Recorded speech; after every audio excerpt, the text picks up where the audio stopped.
Siyam kami magkakapatid, panganay po ako. Isa po akong high school graduate. Talagang super hirap kasi isa lang yung nagtatrabaho sa amin, yung father ko, as a cook. Nung nag-aaral ako ng high school, pinilit ko na magkaroon ng pagkakitaan yung time na yon, yung pa-ending, para lang po meron akong pera, pang tuition, lahat ng oportunidad, basta kaya ko, ginagawa ko. Tapos, yung pangawalo kong kapatid, nagkasakit, sa hirap ng buhay, hindi namin napagamot. So, namatay siya. Tapos po, yung pangsyam naming kapatid, ganun din po ang sakit. And yung time na yun, 14 years old na po ako noon. Hindi ko hayaan na wala akong magagawa. Kaya, na-push po ako magtrabaho para patunayan sa sarili ko na meron akong ginagawa bilang kapatid. Marami sila magkapatid. Hindi kaya ng papa nila. Gampanan yung silang magkapatid. Kaya hindi nakapag-aral. Hindi nakatapos. Dahil hindi na po sila kaya ng papa nila sa dami nila. Tapos isa pa po.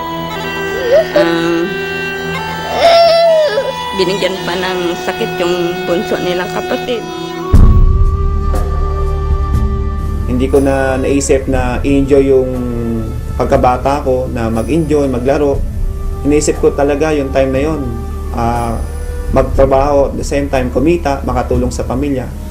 Kaya bata pa lang ako, talagang kumakayod na po talaga ako sa sarili ko.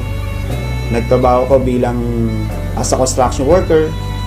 Yung tipong kahit sinabi nung aking foreman na kaya ko na ba magtrabaho, sabi ko kaya ko, kahit di ko pa kaya, hindi ko pa na-experience na magbuhat. So talagang yung sipag nandun eh. Pero yung pagyaman, hindi ko talaga pwedeng makuha doon, andit ng income. Kaya nalalangin ako na sana merong opportunity na pwede pa akong kumita na mas malaki. At the same time, pwede kong makuha yung wala po ako. Thankful po ako kasi merong oportunidad ng Royal Business Club na isang katulad ko, posible na magtagumpay sa buhay, na yung nakukuha ng mga professional na magkaroon ng magandang buhay, pwede sa Royal. Ito po ang magbibigay sa akin ng chance na pwede kong maabot yung mga pangarap ko sa buhay. Binigyan po ako ng chance na makita po ang Royal para po makuha ko po yung mga pangarap ko na magkaroon ng magandang buhay. Hindi naman ganun kadali ang lahat. Yung mga kakilala ko ayaw maniwala sa akin. Yung mga hindi ko kakilala, sila yung ina-approach ko sa Royal. Kung nasan po ako, diba, sumakay ako ng bus, sumakay ako ng jeep, kumain ako. Tapos lagi po ako merong flyers. Talagang sabi ko, okay lang to. Talagang ginagawa ko na lang siya as a challenge para sa akin. Hanggang dumating sa time na merong taong naniwala sa akin. Ang maganda po doon, nakita nila yung pakisama ko. At ayun po yung naging dahilan para po gawin nila ang Royal. Nandun po talaga yung sinseridad ko na tulungan sila para po magawa nila yung tama yung negosyo ng Royal.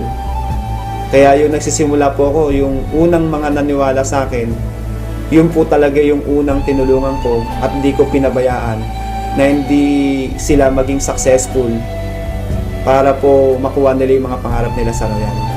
Kaya ngayon po, yung mga pangarap ko, isa-isa ko na pong natutupad. Ngayon dahil sa Royal, yung pangako ko sa magulang ko, natupad ko po na mabigyan po ng bahay. Yung pangako ko na sarili ko na magkaroon din po ako ng tirahan, na hindi po nakikitira lang po o nangungupahan. Nagkaroon po ako ng sarili kong bahay at lupa.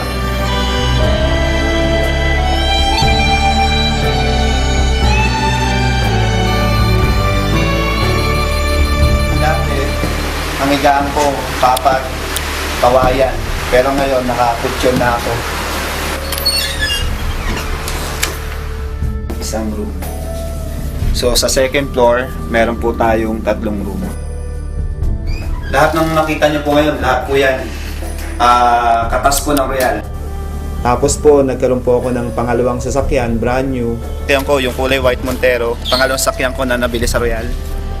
Tapos po, after 5 years, hindi ko po ito pinangarap. Pero sabi nga sa Royal hindi po bawal managinip. So masasabi ko, itong pangarap na nakuha ko, ito po yung panaginip na pangarap. Pero dahil sa Royal, yung panaginip na pangarap ko nagkatotoo. Nakabili po ako ng sports car 911 Turbo Porsche. Kaya sa Royal, hindi mo ina-expect ipagkakalob sa'yo kahit di mo pangarap matutupad. Hindi po ako mapaniwala na isang katulad ko, nagdadrive po ako ng sports car. Kaya thankful po ako sa Royal, sa Panginoon, kasi binigyan po ako ng magandang resulta. Sila po yung may daylan o may plano po neto. Bakit ko po nakuha ito? Ang laki ng kita ko na binibigay sa akin ng Royal, na imposible po sa labas na pwede kong kitain yun. Kaya yung mga pangarap ko, sa loob ng 5 years may get, talagang lahat po natupad ko na po. So maganda doon, kumikita ka na sa mga products. The end of the year, bibigyan ka pa ng Royal ng profit sharing. So nakakatuwa, binigyan pa ako ng 142,998. Kaya, tapos ito po yung mga ticket ko sa Europe. Tapos yung sa taas po is South America. Ayan po yung travel namin sa Brazil. Ngayon lang po nangyari sa buhay ko to na makapunta ng iba't ibang bansa. Hindi po para magtrabaho, para lang po magbakasyon at sightseeing, mag-enjoy. Papunta na kami Barcelona! Okay ba? First time makapunta sa Madrid. Discover Madrid. Pantay-pantay sa Royal, na kahit high school graduate lang po ako, pwede kang maging top earner. Noong 2009, overall, naging top 1 po tayo. And 2010, naging top 1 uli. And 2011, naging top 1. Ako din po yung unang-unang na-recognize po ng Chairman Circle. At ako rin po yung kauna-unahan din po na nakapasok din po sa Movers and Shakers. We know today that it is Mr. Arnel Salazar who made it first in the Movers and Shakers circuit. Para sa lahat, at lalo na sa mga katulad ko rin, tuloy lang kayo sa ginagawa natin sa Royal.